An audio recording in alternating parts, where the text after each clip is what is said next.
A nombre de la maestra Gabriela Rodríguez Ramírez, secretaria general del Consejo Nacional de Población, saludo con gusto a toda la audiencia que hoy nos acompaña a una sesión más del ciclo de conferencias del Consejo Consultivo Ciudadano para la Política de Población. En esta ocasión, la maestra Guadalupe Ordaz Beltrán será ponente del tema Acompañamiento psicoemocional online en tiempos de pandemia. También saludamos a la doctora Rosario Cárdenas, presidenta del Consejo Consultivo Ciudadano para la Política de Población, a nuestros compañeros de COESPOS, a nuestros compañeros del Consejo y a todas y todos los asistentes el día de hoy.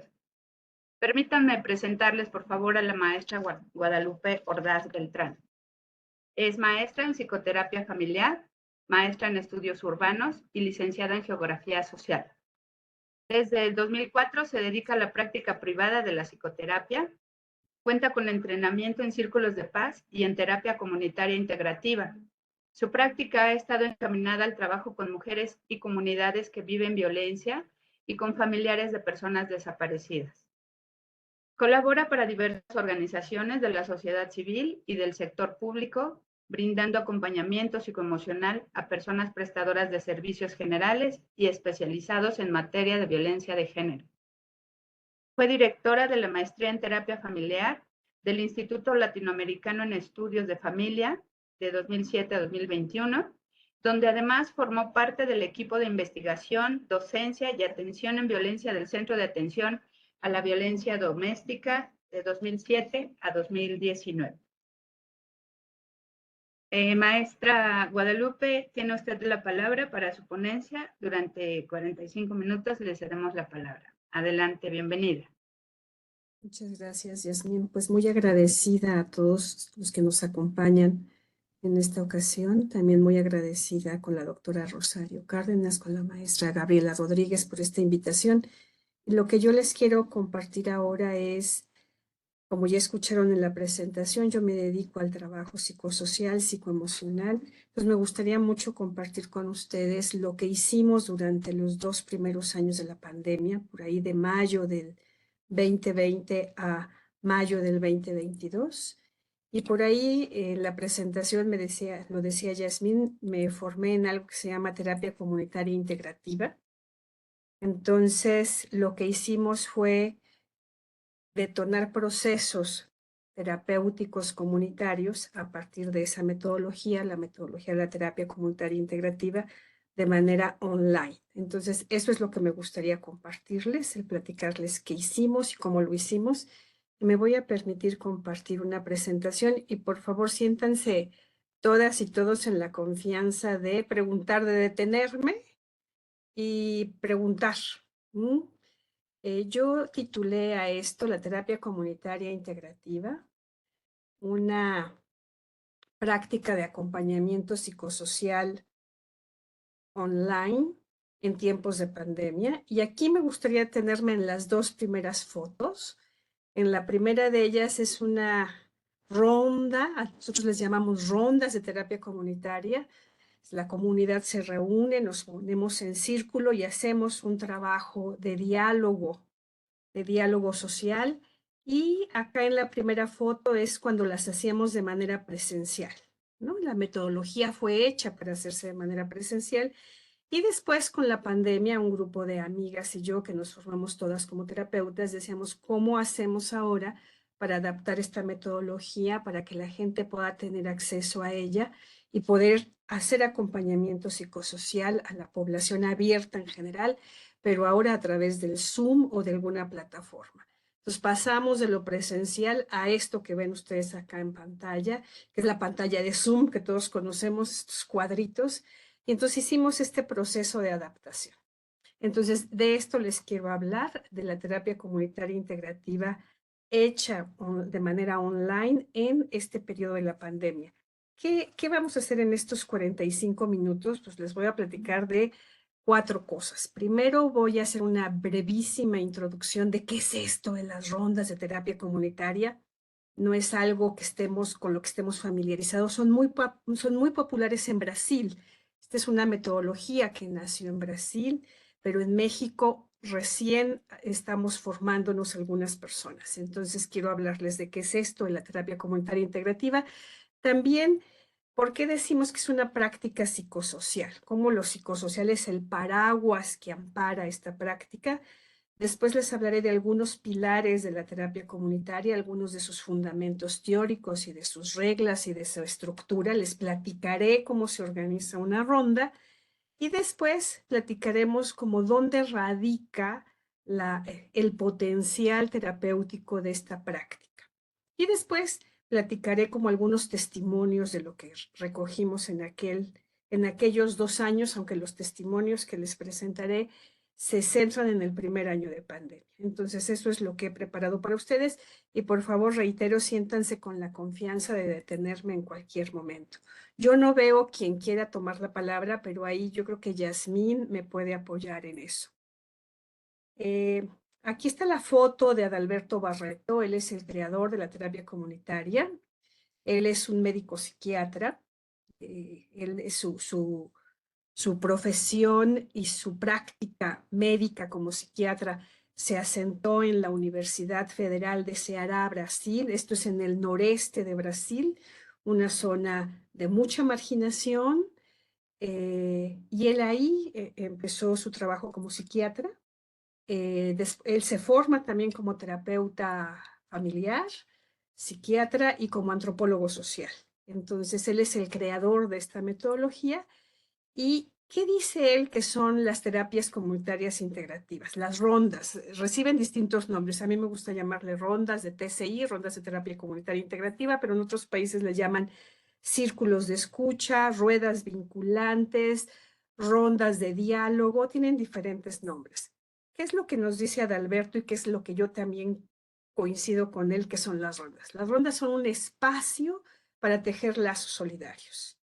Ahí las personas comparten las preocupaciones del día a día. Nos reunimos para hablar de las preocupaciones del día a día, lo que nos quita el sueño, pequeñas piedritas en el zapato, decimos nosotros.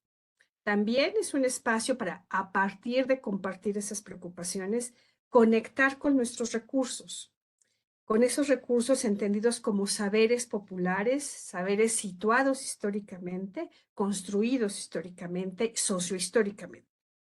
También las rondas de terapia comunitaria son un espacio para valorar la historia de vida de todos sus participantes, así como los saberes de esas personas y de sus ancestros. Las rondas, estos espacios circulares y que en online son más bien cuadraditos, son un espacio para honrar la palabra y la escucha. Es un espacio donde vamos a hablar y donde vamos a escuchar.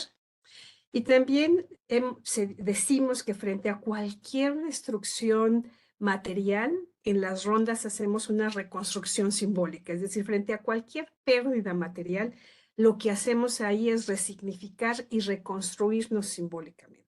Entonces, ese es el legado de Adalberto. Él es un hombre que él vive en Beberibe, Ceará, ahí tiene su centro de formación. Y él inicia esto en las favelas, las favelas del noreste brasileño, una favela que se llama Pirambú y otra que está en Carindé. Y él trabajaba de la mano de su hermano, que es abogado y responsable de un centro de derechos humanos. Entonces, el hermano abogado le canalizaba a personas para ser atendidas por el psiquiatra. Y él decía, lo que yo noto es que las personas no tienen ninguna patología, lo que tienen es un dolor humano. Por lo tanto, va creando estos espacios donde la gente se reunía en círculo debajo de un árbol. Él se sale del consultorio, se sale de la universidad y debajo de un árbol se sentaba a platicar con la gente que le derivaba el hermano. Y eran personas que estaban en procesos legales defendiendo algún derecho humano que había sido violado. Y entonces las personas se ponían a platicar de aquello que les acontecía y de repente él se daba cuenta que una platicaba y otra decía, yo ya pasé por eso y lo que me fue útil fue esto otro.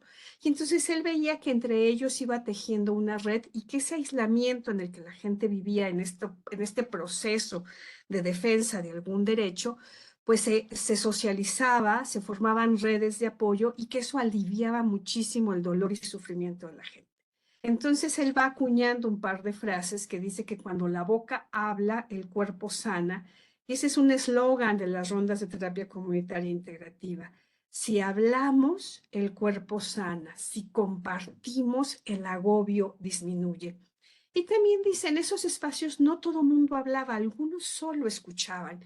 Y en esa escucha era una escucha activa, no solo porque escuchaban al otro, sino porque al escuchar al otro hacían un viaje a su paisaje interior y cómo el tema de ese otro también tenía que ver con su propia historia. Entonces, otra frase de las rondas es que el que habla siembra y el que escucha cosecha. Entonces, son espacios para tejer lazos solidarios a partir de la preocupación de alguno de ellos que llega y lo plantea. Hay toda una metodología que ahorita vamos a platicar.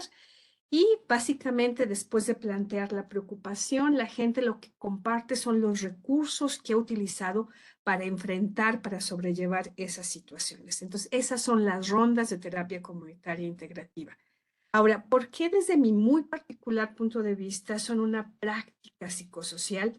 Por ahí yo al título original le había puesto que son una práctica psicoemocional y de hecho lo son, pero me gusta más después, lo repensé y dije, mejor pongamos el paraguas de lo psicosocial porque me parece que es mucho más preciso. ¿Qué es lo psicosocial? Es una suerte de bisagra, y las rondas lo son, donde se va a articular aquellos acontecimientos macroestructurales, macrosociales, como la discriminación, así surgen las rondas, y en este caso, el que vamos a hablar en particular, pues la pandemia por COVID-19. Entonces, ahí hay un acontecimiento macro que va más allá de lo que está en nuestras manos, y cómo ese acontecimiento que emerge en lo social va a tener repercusiones en lo individual y en lo colectivo. Entonces, los espacios psicosociales son esa bisagra que nos va a permitir abrir un espacio de reflexión entre cómo eso macrosocial, me afecta en mi vida individual y a partir de compartir con los otros voy tejiendo lo comunitario. Entonces, por eso las rondas de terapia comunitaria integrativa, desde mi muy particular punto de vista, son una práctica psicosocial. Y también se comparte cómo se sobrellevan esos efectos. En este caso, cómo sobrellevamos los diferentes efectos de la pandemia. Y en el momento en que los compartimos, al escuchar a los otros, también podemos resignificarlos, ¿no? También las prácticas psicosociales es muy importante, son absolutamente respetuosas de la dignidad humana, del apoyo mutuo, de la solidaridad, de la vida con calidad. Por supuesto, tienen enfoque de género y enfoque de derechos humanos y tienen una noción integral de la salud mental. Y yo diría también que lo psicosocial, yo me dedico a la psicoterapia individual y de familia, pero creo que lo psicosocial es medio irreverente frente a estos procesos de atención puramente psicológicos y focalizados en los individuos. Acá, por supuesto que hay un proceso individual, pero un proceso individual que se teje en lo colectivo a partir de un acontecimiento generado por las estructuras sociales, en este caso una emergencia sanitaria como lo fue la pandemia. Los pilares de las rondas de terapia comunitaria integrativa como procesos de acompañamiento psicosocial son varios, pero me gusta mostrarles esta lámina porque este es el libro, todos los que nos formamos como terapeutas tenemos este libro, esta es la versión en español, el original es en portugués y se llama así, Terapia Comunitaria Integrativa Paso a Paso. Esta es una metodología que por fortuna está absolutamente documentada. Adalberto se ha dado esa tarea, entonces es muy fácil estudiarla. Y lo que decimos es que la terapia comunitaria integrativa es una práctica que va a amalgamar, que va a integrar elementos de diferentes vertientes del conocimiento y va a armar un cuerpo teórico y una metodología coherente, sólida, y le va a dar una mirada compleja a los fenómenos y a las dinámicas comunitarias y de grupo. ¿Y cuáles son como esos pilares teóricos de la terapia comunitaria integrativa. No me voy a detener en esto, nada más los voy a mencionar. Pues la teoría de la comunicación humana de Paul Watzlawick, el pensamiento sistémico de Bertalanffy, la antropología cultural, el enfoque narrativo y de prácticas dialógicas de Michael White y de Mikhail Bakhtin, la teoría de la resiliencia de Boris Cyrulnik y la pedagogía de Paulo Freire. Entonces, estos son los basamentos teóricos. Y es importante mencionarlo porque ahorita que explique el paso a paso de la terapia comunitaria, uno de repente tiene la tentación de decir, pero es muy sencillo, casi parece de sentido común. Y en un sentido sí lo es, pero tiene basamentos teóricos sólidos. Esta mujer que aparece en esta foto es una docente brasileira que durante mucho tiempo fue la presidenta de la Asociación Brasileña de Terapia Comunitaria. En Brasil, la terapia comunitaria integrativa forma parte de las metodologías del primer nivel de atención en materia de salud mental. Entonces, hay una gran cantidad de personas formadas que integran una asociación brasileira y Marilene es docente y ella lo que dice es que la terapia comunitaria integrativa es una práctica, o sea, claro que es un cuerpo teórico, pero sobre todo es una práctica que posibilita la creación de redes de solidaridad y de apoyo mutuo, movilizando los recursos y capacidades de las personas, de las familias y de las comunidades, suscitando una dimensión transformadora. Por eso lleva el nombre de terapia. No es que sea una terapia, sino que tiene una dimensión transformadora desde el grupo y desde la comunidad. Por eso el nombre de terapia comunitaria integrativa. ¿Dónde está la potencia de las rondas de la terapia comunitaria? Esta es una ronda en Colombia. Las rondas de terapia comunitaria, las ruedas vinculantes, como le llaman en otros lados, pueden hacerse con pocas personas o con decenas de personas. La rueda más pequeña en la que yo he participado hemos sido 5 y la más grande han sido cerca de 200 personas. Y Adalberto llega a hacer ruedas con 400 personas. Entonces, ¿dónde está la potencia de esta metodología que tiene un nombre un tanto extraño? La potencia de la terapia comunitaria está en que tiene estructura y flexibilidad. O sea, es una metodología que tiene reglas muy claras, tiene etapas muy precisas, pero a la vez puede ser muy flexible. Entonces, a continuación les voy a platicar un poquito cuáles son esas reglas y esas etapas para lograr eso que dijimos al inicio. Eso de que sea un espacio para tejer lazos solidarios a partir de colocar ahí una preocupación y de colocar ahí los recursos para sobrellevarla. Las reglas de la terapia comunitaria integrativa son básicas, pero son indispensables. Una va a ser siempre hablar en primera persona.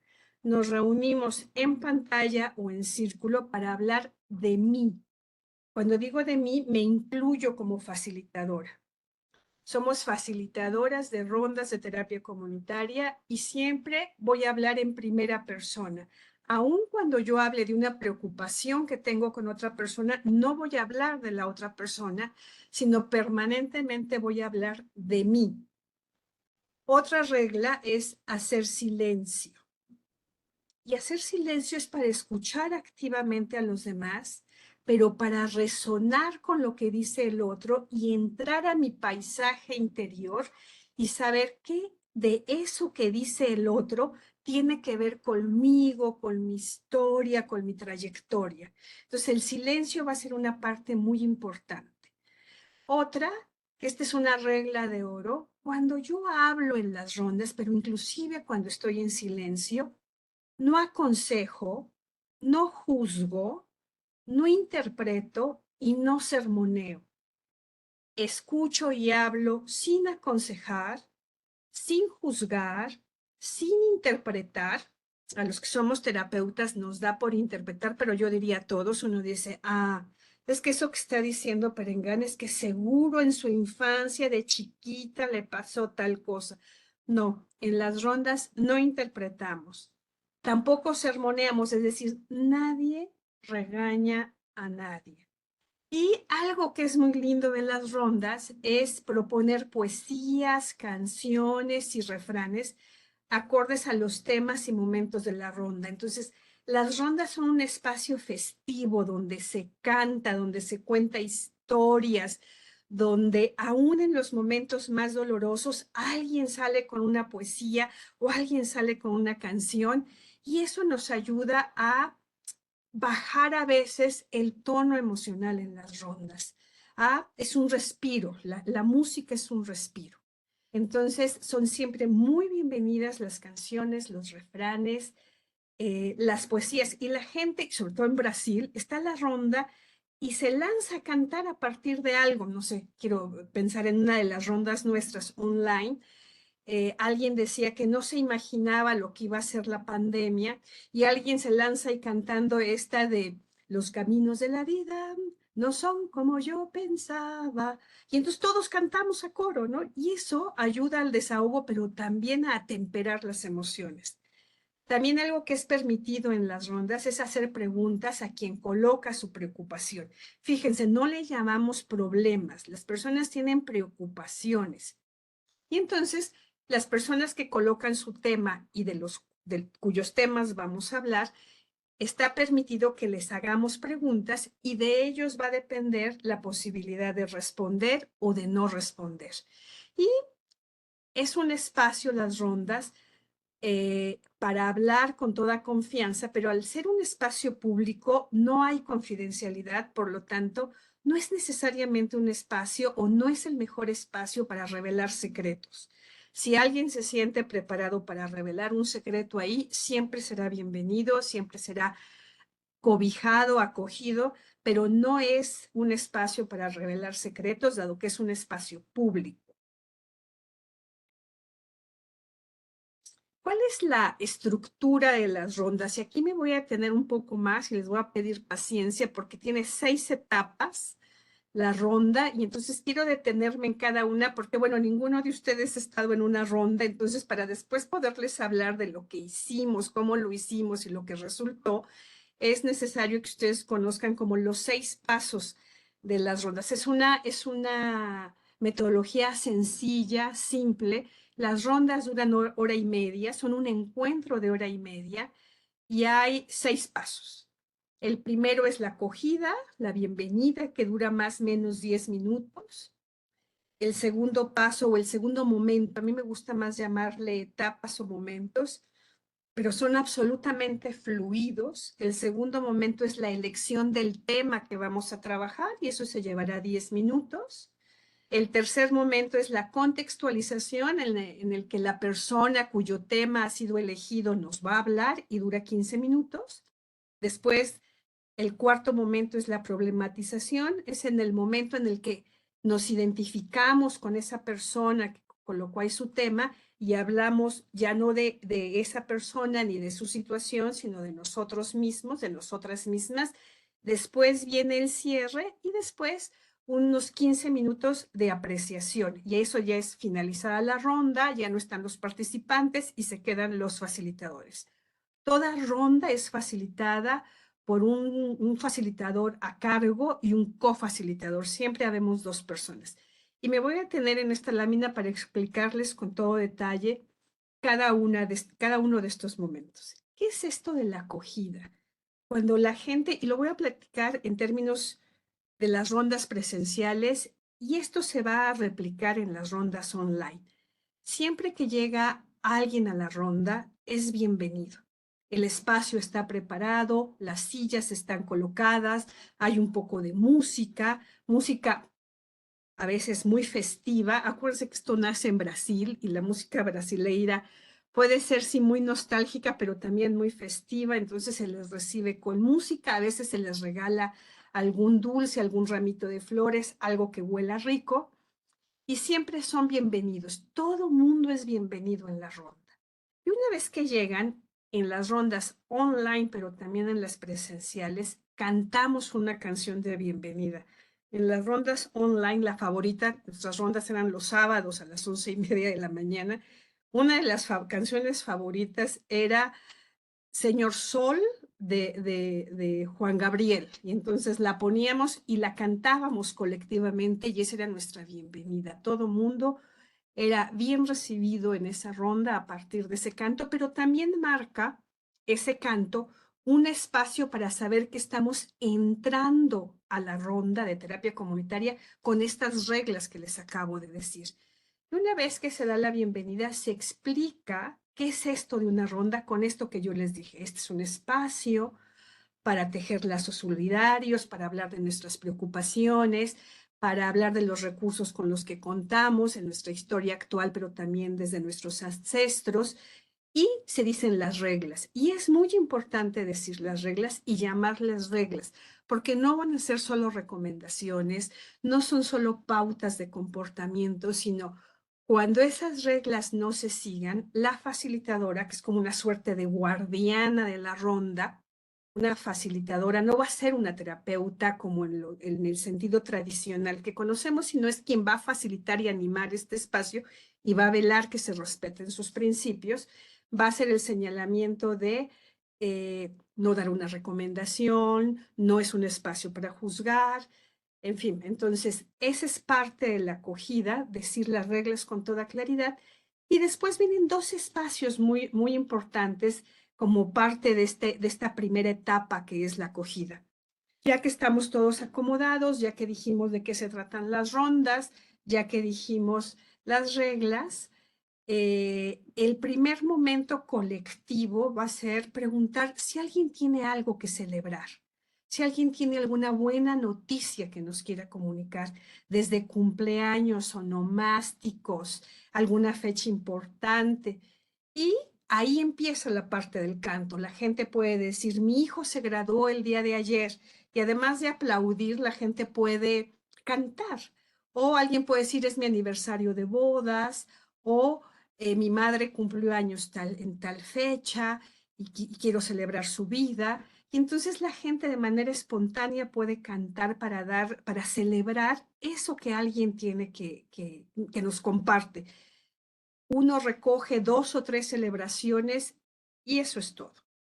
Y después de la celebración, y ahí la idea es que por muy terribles que sean las situaciones, si buscamos, siempre va a haber algo que podamos celebrar. Y en pandemia la gente decía, celebro que puedo respirar. Porque recordarán ustedes toda esta parte de los respiradores, cómo la gente empezaba a dejar de respirar y ya no llegaba al hospital. Entonces, mucho de lo que agradecían era, valoro la importancia de respirar, que es una cosa de perogrullo, pero ahora tengo conciencia de eso y lo celebro. Después de ese momento de celebración, va a ser muy importante el tener un movimiento corporal. Viene un momento donde activamos el cuerpo y lo sacudimos, lo movemos. No es lo que la gente conoce como una dinámica rompehielo, es contactar con nuestro cuerpo.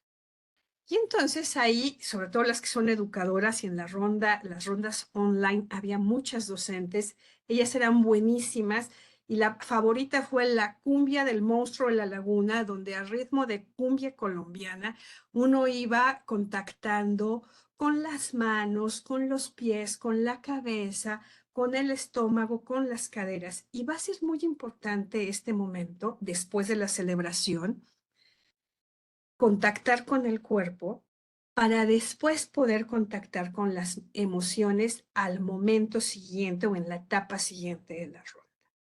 Entonces, así se configura la acogida como una gran bienvenida, un momento de celebración y un momento de contactar con esta casa que habitamos, que es el cuerpo. Y una vez que hacemos eso, pasamos al segundo momento, que es la elección del tema, y decimos, ahora sí ha llegado el momento de hablar. ¿De qué vamos a hablar? Pues de aquello que nos preocupa, de aquello que nos quita el sueño. Los brasileños dicen de esa piedriña en el zapato.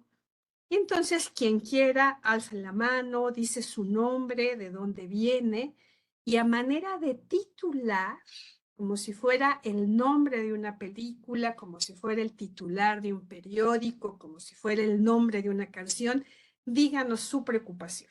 Y entonces la gente empieza a alzar la mano y se da la palabra, y entonces puede que Juan nos diga, yo tengo una preocupación por un muchacho que es mi hijo, tiene 18 años, está en las drogas. Y acá lo que va a ser muy importante, más que el que nos cuente toda su historia, es que nos diga qué emoción, qué sentimiento le genera eso. Y él dice, es que me siento impotente. Y entonces decimos, déjame ver si te entendí bien. Tú te sientes impotente porque no puedes apoyar a tu hijo frente a esta situación. Sí, exacto. Y entonces le agradecemos a esa persona y pasamos a la siguiente que tiene la mano alzada. Y puede ser Lilia, que nos platica que su mamá recién falleció y que está muy triste y está profundamente triste a pesar de que es ella ya una adulta, que no sabe de dónde viene tanta tristeza. Entonces déjame ver si te entendí, Lilia, una gran tristeza porque estás viviendo la orfandad de tu madre. Sí, así es. Y así nos vamos. Y se eligen 3, 4 personas con estos temas puestos en cintillo. Y una vez que tenemos estos 3, 4 temas, damos las gracias a esas 3, 4 personas y preguntamos a la comunidad, lo sintetizamos y decimos, agradecemos a Perenganito que nos coloca el tema de su hijo, la impotencia frente al hijo, le agradecemos a Lilia la tristeza que coloca acá el tema de la tristeza por la muerte de su madre y así a las 3, 4 personas. Ahora ha llegado el momento de elegir el tema. Pero antes de elegir el tema a través de una votación, es importante identificarnos con el tema. ¿Con qué tema me identifico y por qué? Y entonces la gente empieza, la comunidad empieza a alzar la mano y dice, yo me identifico con el tema de Lilia, yo no perdí a mi madre, pero perdí el trabajo y sé lo que se siente esa desazón de la pérdida. Y así la gente se va identificando, por eso es importante esto del silencio, para resonar con los temas. Y Adalberto, que además en Brasil esta metodología fue creada en momentos de dictadura, dice, si la gente puede identificarse con un tema y defender su opinión, razonar su voto, que va a venir a continuación, después va a poder razonar por quién va a votar.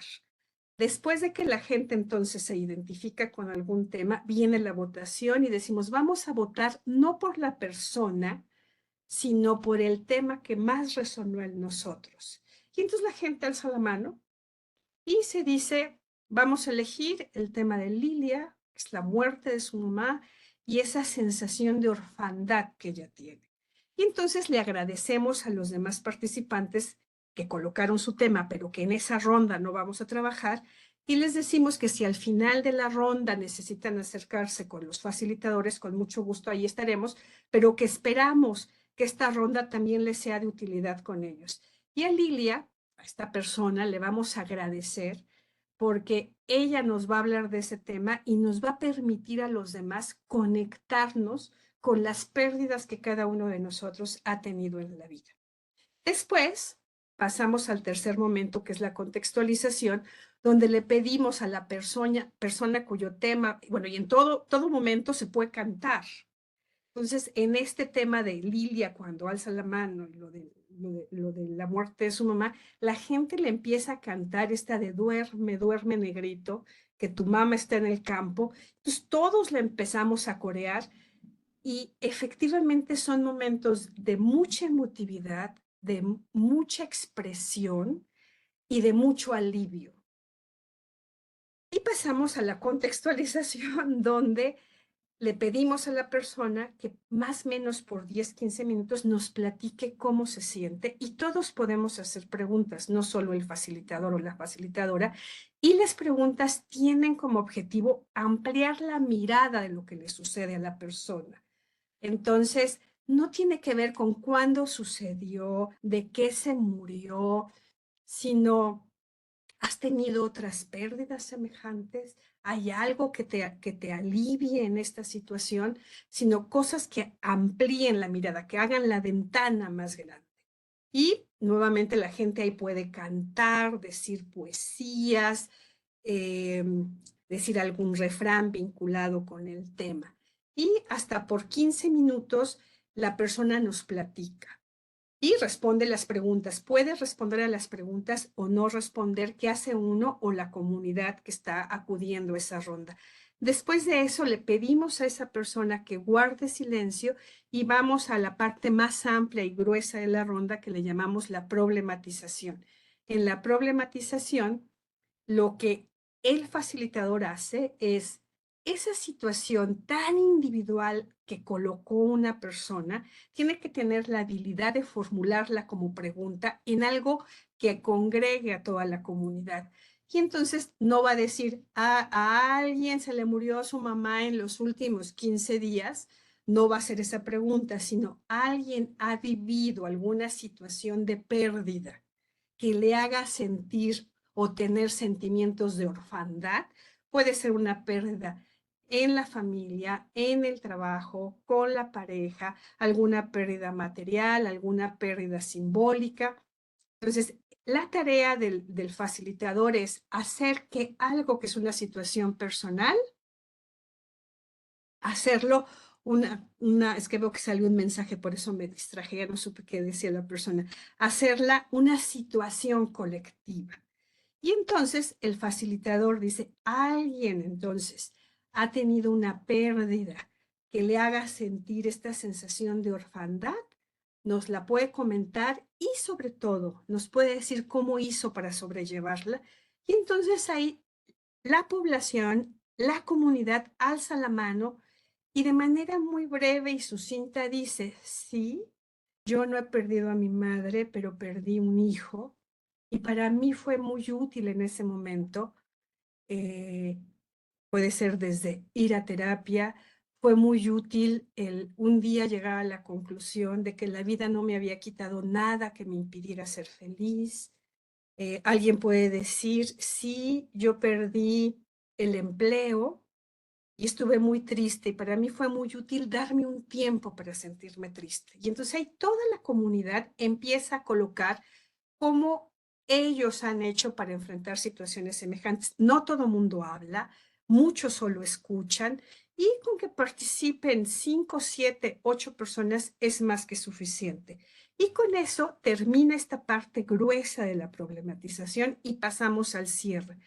Y el cierre va a ser muy importante porque es el momento muchas veces de tejer lazos, porque la pregunta que hace el facilitador es, al finalizar entre la problematización y el cierre, los facilitadores, las facilitadoras, van a hacer al final un resumen agradeciendo a cada una de las personas que participó con su nombre, con su lugar de procedencia.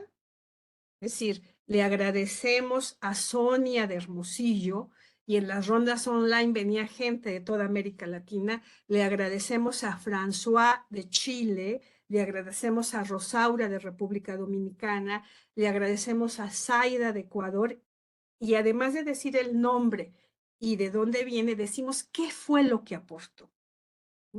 Le agradecemos que frente a la pérdida de su hijo haya comprendido que la vida no le quitó nada que le impidiera ser feliz. Repetimos lo que la gente dijo casi textualmente.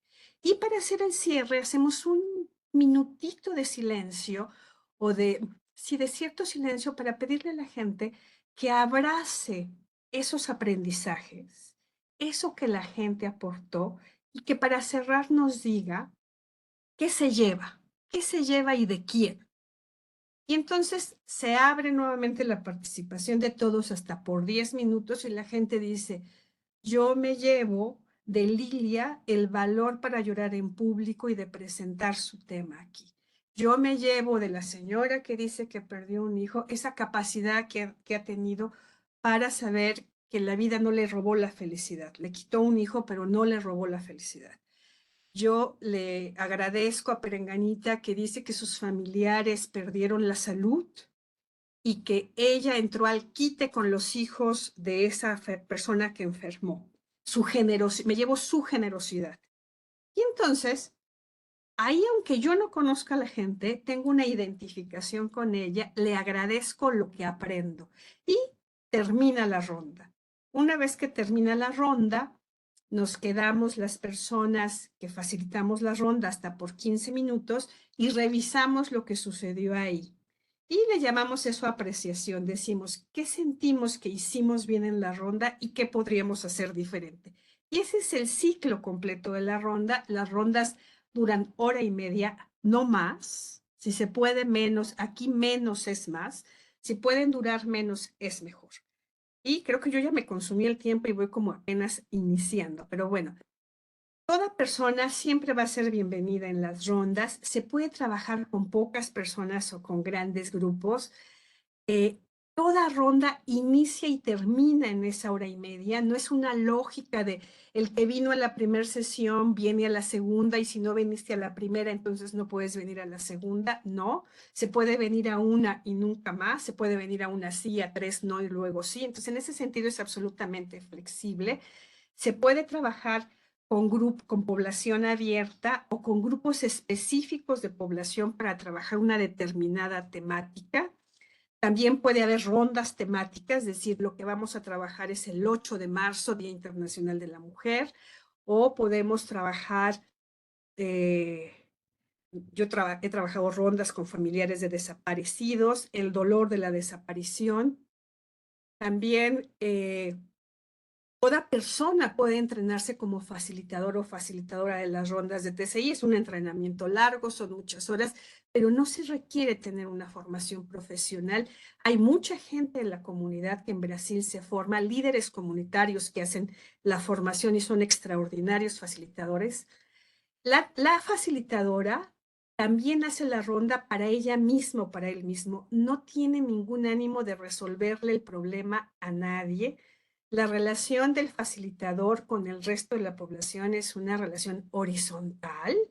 Es realmente es solo quien facilita y vela por las reglas. La ronda no tiene como objetivo resolverle nada a nadie. Es un espacio tan solo para compartir y tejer lazos solidarios. No trabaja con la patología, trabaja con el dolor y con los recursos comunitarios. Y en ese sentido tiene un efecto terapéutico, un proceso transformador de resignificación, de dar nuevos significados a lo que pasa. Las situaciones que sí tienen carácter patológico o que requieren de un profesional de la salud mental o de cualquier otra profesión son las menos, son tan solo el 10% y se derivan. Por eso esta práctica está considerada en el primer nivel de atención a la salud en el Brasil en materia de salud mental, y la Organización Mundial de la Salud la acaba el año pasado de reconocer a la TCI, como le decimos coloquialmente, como una práctica de atención en este primer nivel de salud mental. Es decir, en Brasil el gobierno lo hizo, pero ahora tiene este reconocimiento a nivel internacional. Cuando son presenciales se puede adaptar a cualquier tipo de espacio y organización. Ahora, ¿qué hicimos en las rondas de TCI online durante la pandemia? Estábamos preocupadas, en su mayoría las facilitadoras también somos mujeres, y decíamos, ¿y ahora cómo apoyamos? En estos momentos es muy importante el acompañamiento a la población, pero justo no nos podemos reunir. Entonces, ¿qué hacemos? Y entonces algunas amigas en México empezamos a considerar cómo transformábamos este proceso que les acabo de platicar, que en lo presencial es muy vivo, colorido, hay llanto, pero hay mucha risa, hay canto y hay poesías muy sentidas, pero también hay música muy alegre y uno baila, canta, se mueve, moquea, hay de todo. ¿Cómo hacerlo online? Justo estábamos nosotras en eso cuando Adalberto nos convoca a los de habla hispana y dice, hagámoslo colectivamente.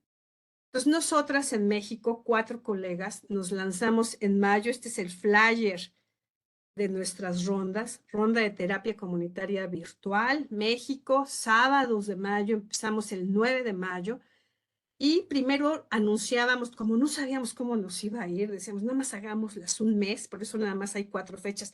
Nos seguimos 2 años ininterrumpidamente, con excepción de ciertas fechas y vacaciones.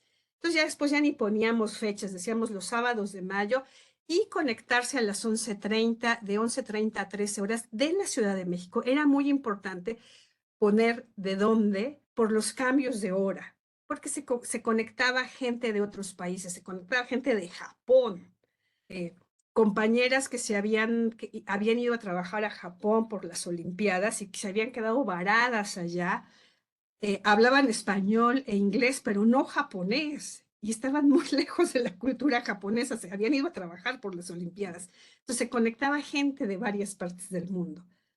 Entonces, estos son nuestros primeros flyers y esta es una de las imágenes de nuestras primeras rondas.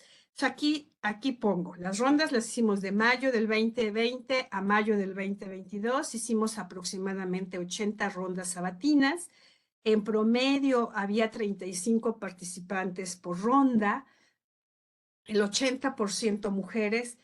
Por las características de las facilitadoras, en su mayoría quienes acudían a las rondas eran docentes, psicólogas, comerciantes, empleadas administrativas, estudiantes. Las edades fluctuaban entre los 30 y los 60 años y había gente de México, Colombia, Chile, Argentina, Francia, Japón, Ecuador, Dominicana, Estados Unidos, entre otros. Y los testimonios que algunos les quiero presentar a continuación, aunque sé que ya estoy sobre el tiempo, tú me vas diciendo 3 minutitos, maestra, gracias. Eh, los testimonios corresponden solo al primer año de la pandemia, porque el primer año fuimos súper aplicadas y nos dedicamos a documentar todo. Después, de verdad, no nos daba la vida. Y cuando digo documentar era registrar ciertas cosas. No tenemos una sistematización de esto, pero bueno, yo les presento a continuación algunos testimonios. Yo lo puse como por grandes temas, que tiene que ver como los temas más recurrentes. El primer tema con el que abrimos, y que, bueno, ya les platiqué estas fases, era cómo estamos viviendo el confinamiento y qué ha cambiado en nuestras vidas, ¿no? Y estábamos, acuérdense que el confinamiento inició en marzo del 2020 y estamos en mayo, es 9 de mayo, a punto de ser Día de las Madres. Entonces estamos en la inmediatez de la pandemia. Y esto es lo que dice la gente. ¿Cómo estamos viviendo el confinamiento y qué ha cambiado en nuestras familias y trabajo?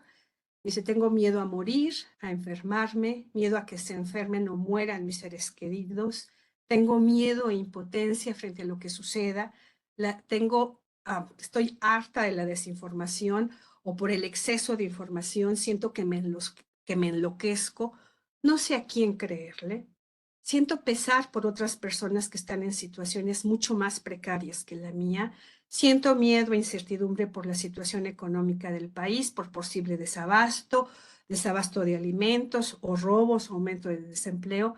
Extraño a familiares y amistades que no están en la misma casa, como por ansiedad. Estoy muy enojada por el trabajo doméstico que debo hacer. Otras personas decían, tengo la sorpresa de que el aislamiento hay cosas agradables que estoy viviendo, hay cosas agradables que estoy viviendo. Hay actividades que me dan placer inesperado, como cocinar, como el trabajo doméstico, como el ejercicio. Tengo más tiempo para compartir con mi familia. Estoy bien al parar el ritmo frenético del trabajo.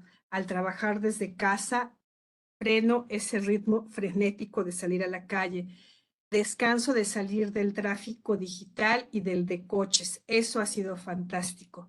Me he sentido con mucha sobrecarga de trabajo en casa, de mi trabajo mismo y de mis tareas de cuidado a mi hija y a mi familia. Yo he pensado en varios momentos, yo he pasado por varios momentos, perdón, desde estar muy angustiada por mi familia, son personas adultas, he pasado por extrañar físicamente a las personas que amo, pero he encontrado medios para sentirme cercana y conectada a ellas. También me siento contenta en ocasiones porque esta situación, el confinamiento, me ha permitido alejarme de espacios donde no me sentía feliz. A mí me gustaría compartir un breve poema. Uno de ellos era un poeta y nos compartía siempre poesía, y otra gente decía, yo quiero cantar gracias a la vida. Estos son algunos testimonios, y yo con esto quiero cerrar para entrar. No me va a dar tiempo de lo demás, pero bueno, con este primer tema y ronda lo dejo. Esta es la poesía que nos compartió. Se llama Murallas. Dice, sin consideración, sin lástima, sin pena, me encerraron en altas y sólidas murallas. Ahora estoy sentado aquí sin esperanza. No pienso en nada más. No hay esperanza. No pienso en nada más. A mi alma la devoró la suerte. Eran tantas las cosas que podía hacer afuera. ¿Por qué no me di cuenta cuando levantaron las murallas?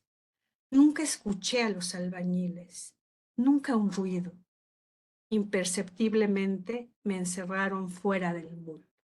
Esta poesía nos la compartió un compañero, y después, para terminar por lo menos esta ronda, la pregunta de qué me llevo y de quién, y la gente decía, me llevo la certeza que mis soledades no son solo míos o no son solo mías, que mi distanciamiento familiar no es solo mío, que muchos estamos igual.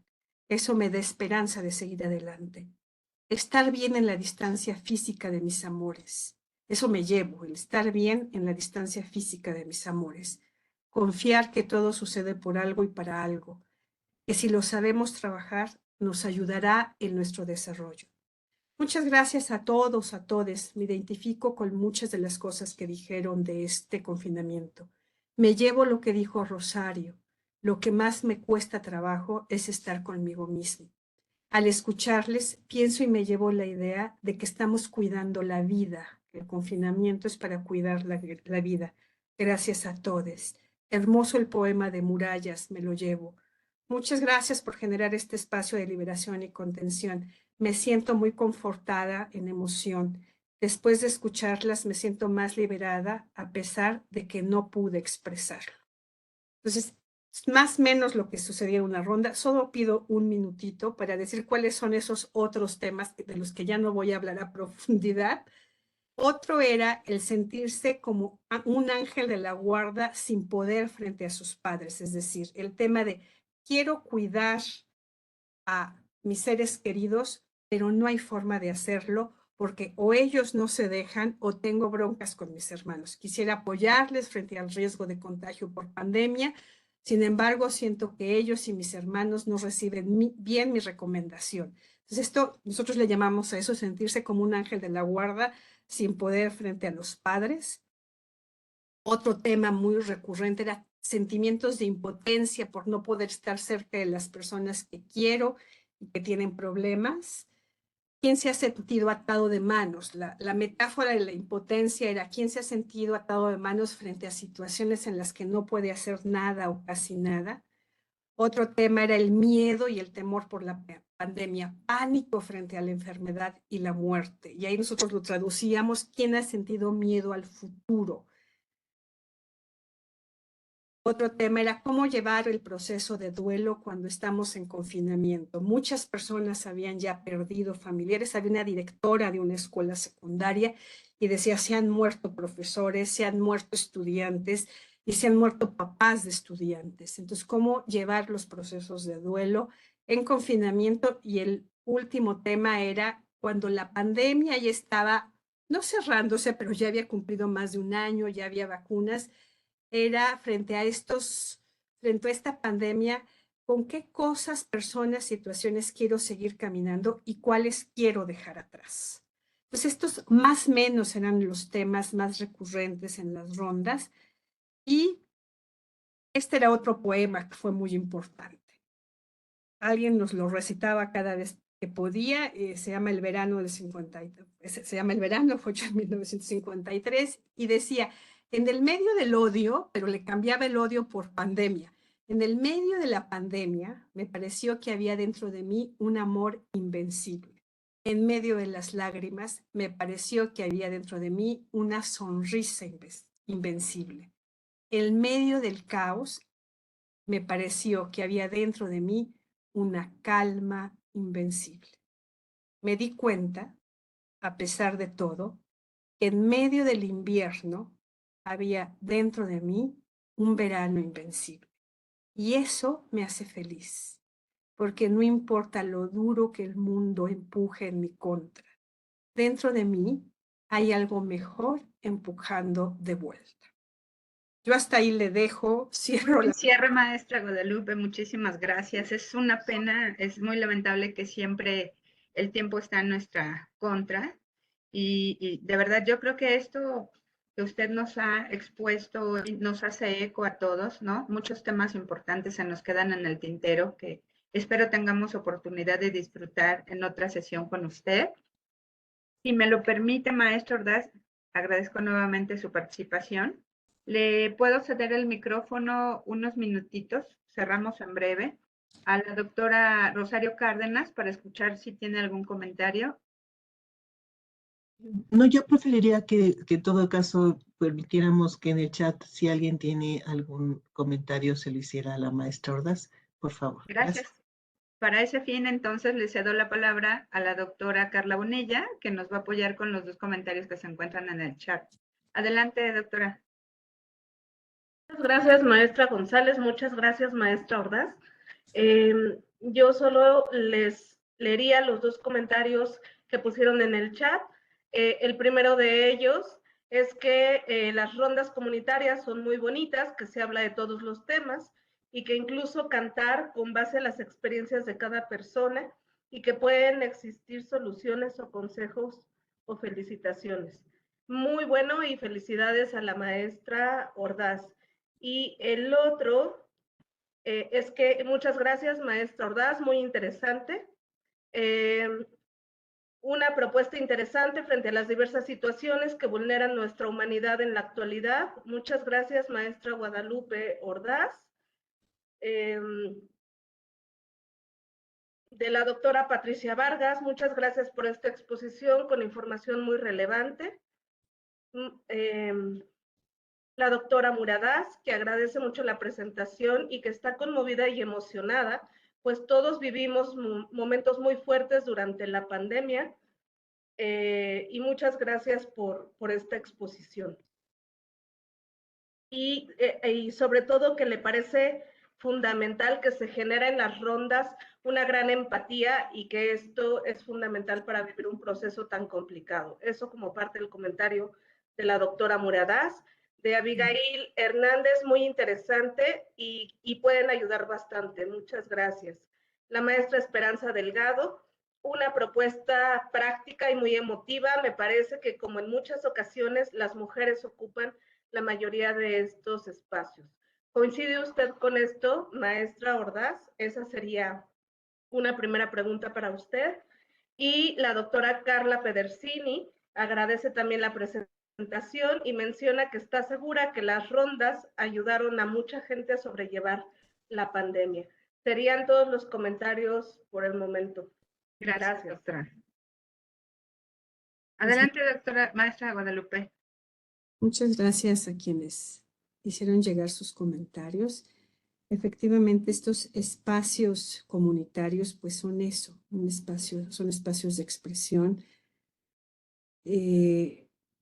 Insisto mucho en las reglas porque las reglas permiten hacer de esto espacios de confianza, porque a nadie se le da la prerrogativa de aconsejar, sino todos compartimos ahí lo que sabemos de nuestras propias historias y de nuestras propias vidas. Entonces, un poco estas prácticas comunitarias parten de la idea de que aún en situaciones de carencia podemos desarrollar competencias para afrontarlo y que nuestra propia trayectoria de vida es también una suerte de universidad, que entonces inclusive Adalberto dice que los que nos formamos como terapeutas comunitarios y que venimos de la universidad, con las rondas de terapia comunitaria aliviamos nuestra alienación académica, ¿no? Porque le entramos a los temas de la gente de a pie, ¿no? Y nos damos cuenta que nosotros, aún con toda nuestra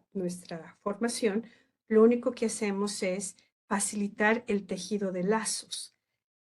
lo que una persona pudo hacer a mí me nutre para, en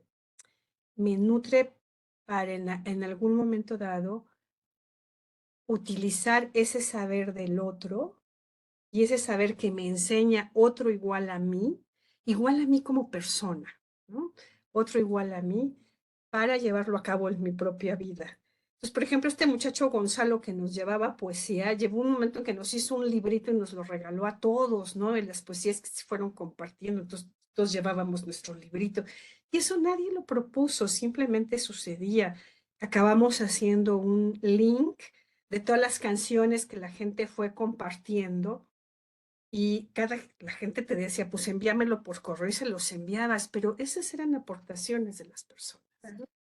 Entonces, bueno, sí es, o sea, el saber popular nutre, alivia, y así como la comunidad tiene problemas, también las comunidades tienen saberes para poder aliviarse. Va entrando una pregunta, gracias, maestra. ¿Dónde nos podemos formar como acompañantes comunitarios desde este modelo? Muchas gracias por la ponencia, muy interesante. Las instituciones donde uno se puede formar se llaman polos formadores. En México no hay polos formadores. Sabemos personas que nos hemos formado, pero no hay un polo que tenga la autorización, vamos a decirlo así, la certificación para formar a otros terapeutas. En Brasil hay muchísimos polos formadores. Yo me formé en Brasil con Adalberto. Él tiene un polo formador, digamos, la casa matriz, vamos a decirlo, y él está en el noreste brasileño, en una pequeñísima localidad que se llama Beberibe, en la costa. Yo espero ir ahora en junio para hacer una segunda vuelta de formación. Es una experiencia extraordinaria, es un intensivo de una semana. Las formaciones son de 120 horas. Hay que hacer 3 formaciones de 120 horas. Pues en Brasil hay muchos centros, pero en habla hispana hay en Ecuador, en Argentina, en Chile, en Perú. Y hoy día hay formaciones a distancia, ¿no? Antes todos imaginábamos que todo era presencial. Nadie pensaría que un proceso de salud mental podía hacerse online y sin embargo lo hicimos y funcionó muy bien. Y por supuesto que uno puede hacer lazos solidarios a la distancia. Yo ahora que espero ir a Brasil, nos vamos a encontrar varios que hemos integrado la red internacional de TCI en español y somos entrañables, pero nunca nos hemos visto en tercera dimensión, ¿no? Entonces compartimos rondas, hoy día hacemos rondas internacionales y uno está en Holanda, otro está en Chile, otro está en Japón. Lo más difícil es conciliar la hora y hacemos una ronda con 3 facilitadores en lugares diversos y con poblaciones muy diversas. La TCI está presente en 47 países a nivel mundial. Muchas gracias, maestra. Bueno, pues cerrando ya esta sesión, agradecemos a los miembros del Consejo Consultivo que estuvieron favoreciéndonos con su tiempo. Gracias. A COESPO, Estado de México, Tlaxcala, Morelos, y a todos por regalarse esta oportunidad de conocer un tema tan interesante. A nombre de la maestra Rodríguez, les reitero el agradecimiento y les deseamos que tengan una linda tarde. Hasta la siguiente. Gracias. Gracias, maestra. Muchas gracias a ustedes. Muchas gracias, Guadalupe. Estuvo muy, muy bien. Gracias, Rosario, por la invitación.